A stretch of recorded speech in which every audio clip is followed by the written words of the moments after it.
La visite d'Emmanuel Macron à Marseille ce lundi 26 juin a suscité une grande attente de la part de Nicolas Pagnol, petit-fils de Marcel Pagnol, qui se trouve actuellement dans une situation délicate. Il se voit contraint de quitter le château de la Busine, lieu mythique au centre du livre Le Château de Mamers.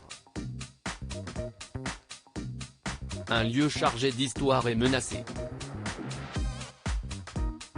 Cette affaire a fait grand bruit en Provence. Nicolas Pagnol, descendant du célèbre écrivain Marcel Pagnol, est contraint de quitter le château de la Busine, véritable symbole ayant inspiré le roman emblématique Le Château de Mamers. Cette décision provient de la mairie de Marseille, qui prévoit d'y installer le Centre de culture ouvrière, un organisme social de l'extrême gauche, à la place des activités culturelles et cinématographiques qui étaient menées avec succès par l'héritier Pagnol depuis près de 20 ans. Ainsi, l'homme d'affaires avait l'intention de profiter de la visite du président Emmanuel Macron à Marseille pour récupérer sa propriété, rapporte Le Figaro. En effet, Nicolas Pagnol a un profond attachement au château, soulignant que la mairie de Marseille ne fait pas preuve de discernement en confiant ce lieu historique à une association ouvrière peu expérimentée dans le domaine culturel.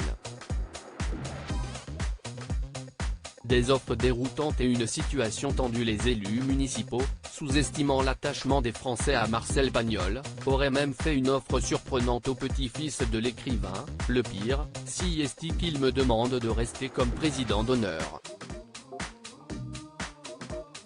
Si est d'une impolitesse incroyable, s'est indigné Nicolas Pagnol. Par ailleurs, il a été victime de menaces physiques, ce qui l'a conduit à porter plainte le 21 juin dernier. Il a ainsi sollicité l'aide des autorités, de la ministre de la Culture Rima Abdul Malak jusqu'à l'Élysée, dans l'espoir que son appel soit entendu.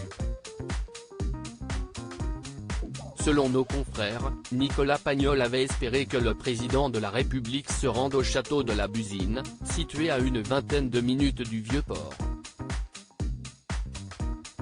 L'espoir est encore possible, mais reste à savoir si son appel à Emmanuel Macron a été entendu.